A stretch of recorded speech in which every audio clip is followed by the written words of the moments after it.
Hey, Tyreek, thanks for taking some time with us. Uh-huh. I had two quick questions for you.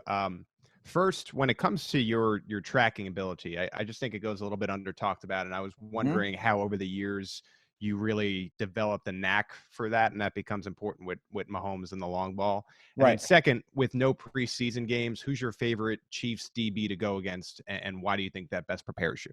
Well, I feel like as far as tracking for me, I feel like I played baseball growing up, in and out of Pee Wee, and I played center field, so I was able to track the ball really well. Obviously, I got the speed to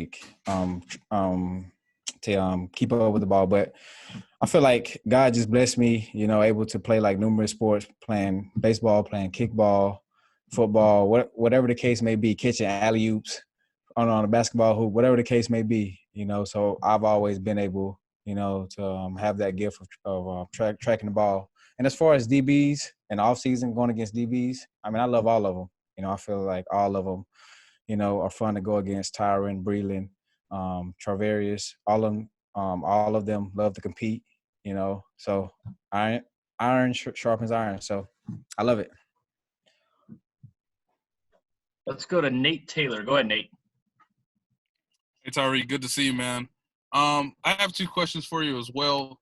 Okay. With the way that camp is starting this year, Uh-huh. just where do you feel like you and Pat can improve your guys' connection on the field, given this is now your third year together in the Mm-hmm. offense? And then secondly, because of the wide receivers that are behind you, just Uh-huh. where do you feel like your leadership is most needed at this particular point in your career?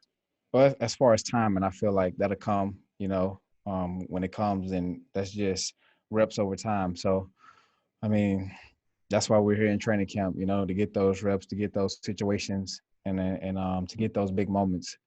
So I feel like all of that'll come with time. And as far as my leadership, I feel like if I go out there every play and I push myself, and I become more of a vocal leader for those younger guys, they'll see that, hey, this guy is the fastest guy in the NFL. He works hard. So I want to be able to come into this offense and do the same thing. And it all and all of it applies to the classroom too. So when we watching one-on-ones, I'm helping them, like telling them what I think they could have done better in this situation. So I mean, I want everybody to be better, because my job isn't secure. I come out here every day, working hard, like you said, trying to be that leader for everyone, because I mean, I feel like our group makes this offense go. So I'm gonna continue to work hard. Let's go to Aaron Ladd. Go ahead, Aaron. Hey, appreciate the time here, Tyreek. On a lighter note, I think this is the first time we've gotten you since that viral video went out of a high schooler maybe getting a catch over you. Maybe give us the context behind that, and maybe if you got any jabs in the locker room about that. Oh yeah, guys tease with me all the time about that, man. But the good thing about me is I'm all about spreading positivity. I'm real happy for the kid, who went up and made the Odell type play. So I mean, kudos to him. So I mean, hopefully, he takes that moment, and he uses it to get him where he needs to go in life. So like I'm really happy I was able to be on Sports Center, everything, every social media outlet you can think of I was on, to bring, smile and just joy for that kid and his family. So I'm really thankful for that.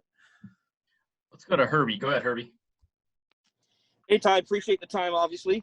A couple months ago, you had mentioned that you were looking forward to working with Clyde Edwards-Helaire, and so I'm curious, after 2 days of padded practices, what are your impressions of him? And then lastly, when's the rematch against Mecole Hardman? With Clyde, I mean, I'm really impressed. He comes in, he's a very quiet dude. He works hard and he fits right in with his offense.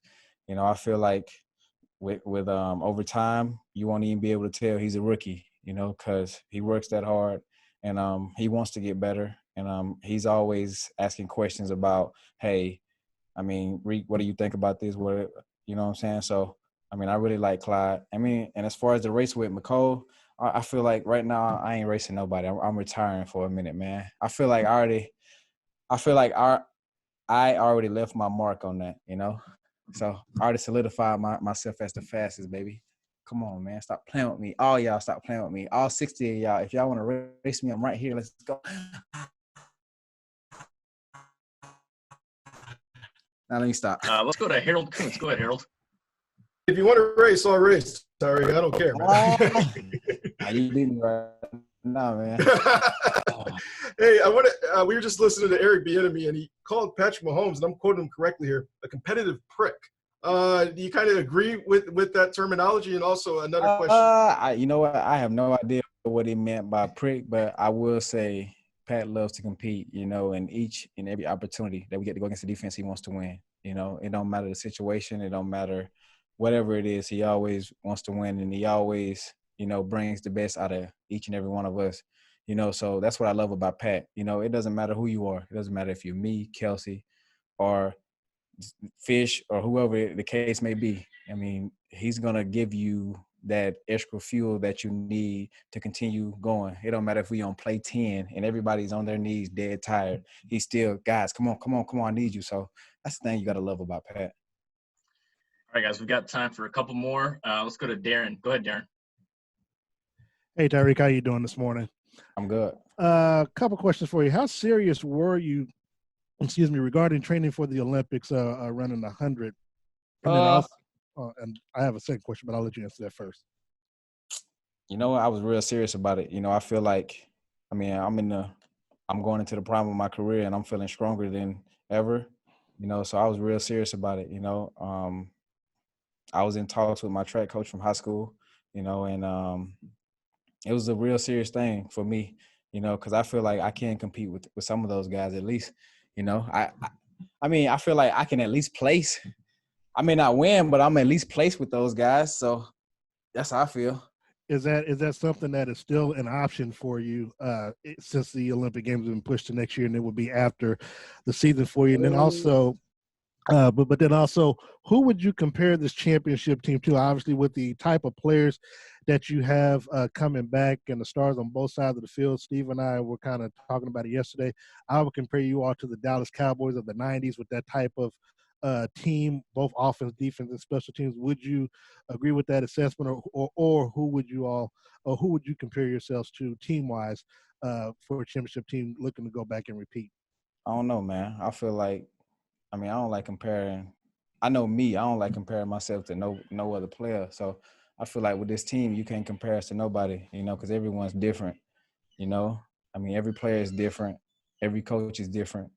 And every organization is different, you know, because we think different. So I feel like you just can't compare us to anyone, you know. We just the 2019, 2020 Kansas City Chiefs who won a Super Bowl, you know, who's going to want to continue to win and get better, you know. So that's who we are.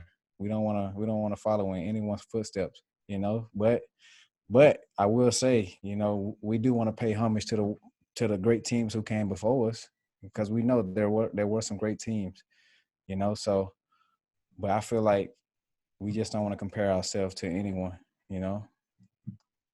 Let's go to Sarin for the final one. Go ahead, Sarin. Tyreek, thanks for the time. A couple Yes, sir. things. Number one, what do you think you guys miss, or you personally, maybe your room will miss by not having preseason? And last year, one of the things when you really burst onto the scene, you know, you were running the ball a lot out of the backfield, taking the handoffs, and Right. you seem to kind of get away from that. Do you miss that? Do you enjoy that part of your game? What do you mean by what will we miss in our receiver room? Yeah, just by not having the preseason games. Because, like, I'll tell you flat out what I'm getting at is I think most of you guys would say we don't miss anything, right? Like, we're thrilled that we don't have these games. And so I'm wondering if that's the case, and it doesn't really matter for at least the veteran guys to not be having these preseason games. And then the part about running the ball. I mean, you can go tit for tat with that, but if we going deep into it, what do I miss? You know, like, everything is so different this year, man, with the COVID rules and just separating guys, you know. So the meeting rooms are kind of different. You know, last year, you know, guys were able to like laugh and play and joke and pull all kind of tricks, where this year is guys are like separated and you got to respect the guidelines and stuff. So, I mean, if I would say that what any of us would miss, it'll be that, you know, just team bonding and just, playing around with each other, horse playing in the meeting rooms and stuff, joking on each other and stuff like that. And what was your last question? It was about last year. The team kind of got away from giving you the ball in the running game. You'd done a lot of that your first couple of years, and last year you didn't get as many carries. Do you like that part? Is that by design? Do you miss that? Man, it is what it is, man. Whatever the team need me to do. If the team need me to go out there and be a decoy 100 times, that's what I'll do. So, I mean, I'm just thankful for being a part of this team, the process, just everything that comes along with it. So I'm a team player, and that's what I'm going to live by, because I've never been a part of a winning team in my life. So just being a part of this team and just what Coach Reed, has taught me and the brothers I have met on this journey is just amazing. So I'm really thankful for that. Tyreek, we appreciate your time. I took that tater, though. Thanks, Tyreek. Appreciate you. All right, gents.